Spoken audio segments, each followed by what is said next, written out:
Hello दोस्तों, welcome to my channel की कुछ सीखें। दोस्तों, आज का हमारा टॉपिक है पति या पत्नी को मिर्गी की बीमारी होना हिंदू विवाह अधिनियम के तहत तलाक का आधार है या नहीं। तो दोस्तों, सबसे पहले जान लेते हैं कि मिर्गी की बीमारी क्या होती है। मिर्गी केंद्रीय तंत्रिका तंत्र से संबंधित एक विकार है जिसकी स्थिति में मस्तिष्क की तंत्रिका कोशिका की गतिविधि बाधित होती है। नतीजतन मरीज को दौरे पड़ते हैं, वह बेहोश हो सकता है या कुछ समय तक असामान्य व्यवहार कर सकता है। मिर्गी कोई संक्रमण बीमारी नहीं है, यह मानसिक बीमारी या कमजोरी के कारण नहीं होता है। अधिकतर मामलों में मिर्गी के कारण पड़ने वाले दौरों से मस्तिष्क पर कोई बुरा प्रभाव नहीं पड़ता है, लेकिन कभी कभी दौरे के कारण मस्तिष्क को क्षति पहुंच सकती है। मिर्गी का इलाज करने के कई तरीके मौजूद हैं।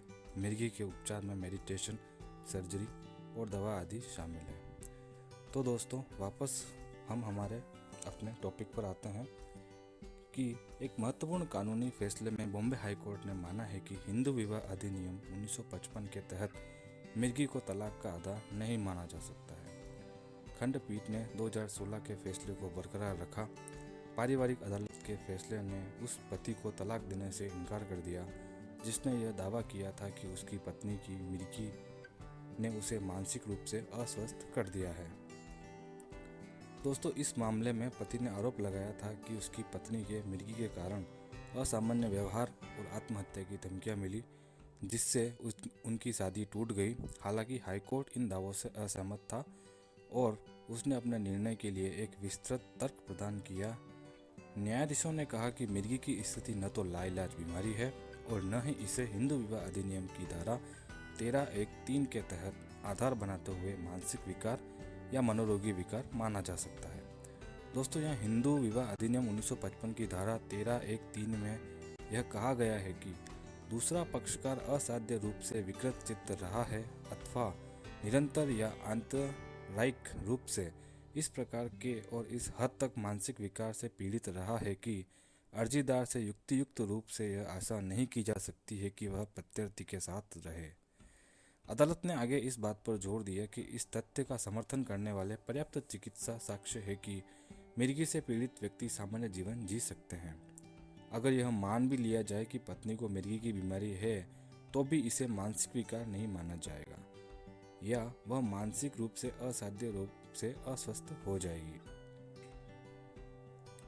अदालत ने पति के क्रूरता के दावे को भी खारिज कर दिया, जिसमें कहा गया था कि मिर्गी का आधार साबित नहीं होने के बावजूद हमारी सुविचारित राय में यह मानना कि याचिकाकर्ता को प्रतिवादी की मानसिक स्थिति के कारण क्रूरता या मानसिक यातना का सामना करना पड़ा, पूरी तरह से बिना किसी आधार के होगा।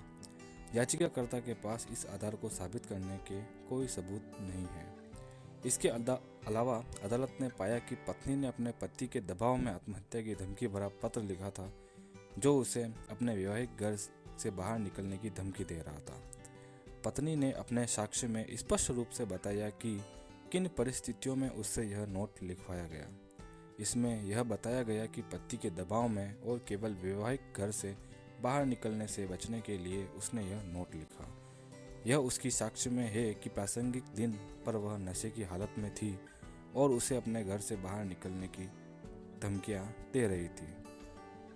घर से बाहर होने के डर से और अपनी नाबालिग बेटी के खातिर, जो मुश्किल से 1 साल की थी, उसने पति के आदेश के अनुसार नोट लिखा था। तो दोस्तों, निष्कर्ष में बॉम्बे हाई कोर्ट ने फैसला सुनाया कि पति यह साबित करने में विफल रहा कि उसकी पत्नी मिर्गी से पीड़ित थी या उसकी स्थिति हिंदू विवाह अधिनियम के तहत तलाक का आधार हो सकती है। इसलिए अदालत ने तलाक की याचिका को अस्वीकार करने के पारिवारिक अदालत के फैसले को बरकरार रखा। तो दोस्तों, आखिर में हमारा विधिक मत यह है कि पति या पत्नी को मिर्गी की बीमारी होना हिंदू विवाह अधिनियम के तहत तलाक का आधार नहीं है। दोस्तों, आज हम इस टॉपिक को यहीं समाप्त करते हैं एवं आगे और कुछ नई जानकारी सीखेंगे। सो थैंक यू, धन्यवाद। Please like, share, subscribe this video.